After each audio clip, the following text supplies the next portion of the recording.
All right, so now I'm going to be testing the entire keyboard. So if I push Control Shift Escape, you see the task manager came up.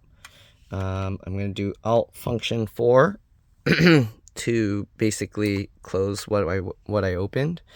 All right, and now let's just go across the keyboard. So we know Escape key works, and we know the Alt works, and the Function key works.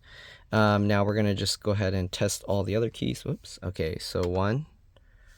Actually, how am I going to show both at the same time? Well, I'll just type it 2, 3, 4, 5, 6, 7, 8, 9, 0, dash, and plus. All right, so here you can see, or the equal sign. All right, so that all worked. Then we got the backspace key. Okay, and if we type random stuff, this one is the delete key. So I'm going to move to the front of the row of characters, and I'm going to do delete.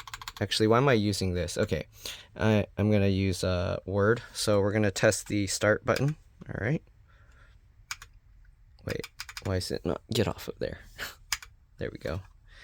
Okay, so the start key works. I was accidentally clicked Alt, so then it wasn't going. Okay, so I'm going to open Word so I can put like a larger font here. So I'm going to set this to,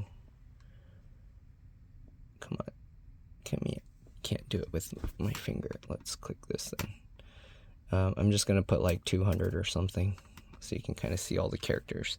All right. Oh. Okay. All right, so now we can go ahead and type everything. 1, 2, what? Oh, I'm pressing keys on my keyboard here. Cancel that. Okay. All right.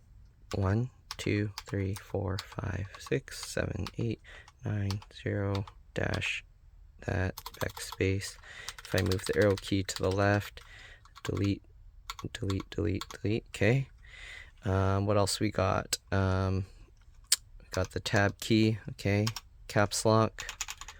So you can see caps lock is on, caps lock off. Okay. Hold the left shift key. Works. Hold the right shift key. Works.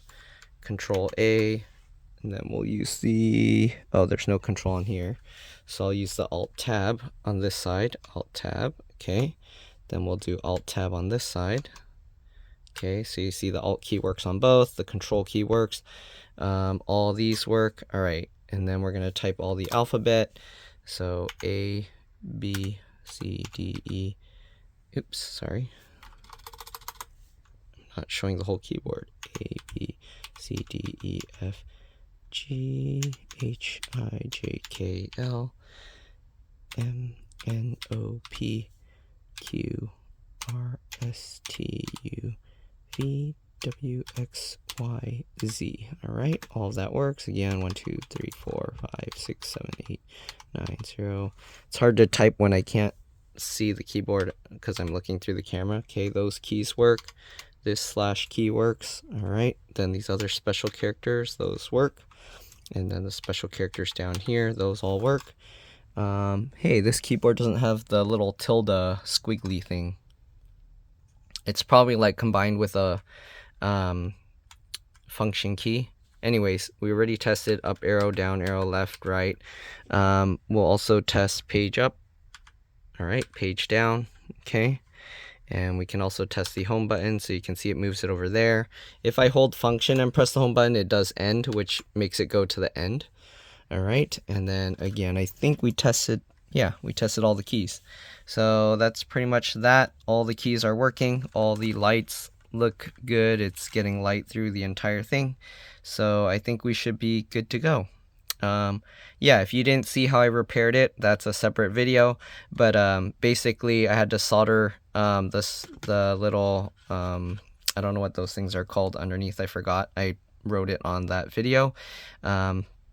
But yeah, I had to solder those, and then I had to solder jump wires across because I think someone took the switches out, and when they pushed it in, they didn't make the pins go in right, and it actually bent like one of the pins. Like it went, instead of going straight in, the pin like bent like this. Like one pin went in and the other pin got bent, and then because of that, it wasn't making contact between both.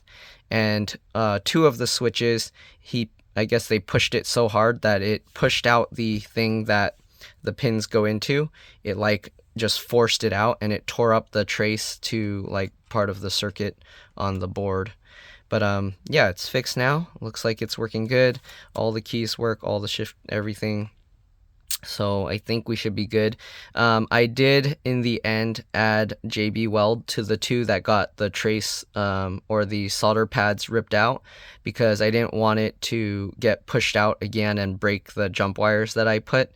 Hopefully it's not going to end up like where if somebody pushes it in again, the epoxy I put JB Weld, hopefully that won't be strong enough that if they force it out, it'll rip up more of the trace on the board. But yeah, hopefully now that we identified the issue and what caused it to fail, that if they do decide to do that, they'll be more careful. Oh, and one other thing, they had a wrong switch, like a different switch here, so you can hear it sounds very different. It's like way more clackety, clickety, clackety. But anyways, that's pretty much it. Thanks for watching, and I'll see you all in the next one. Bye.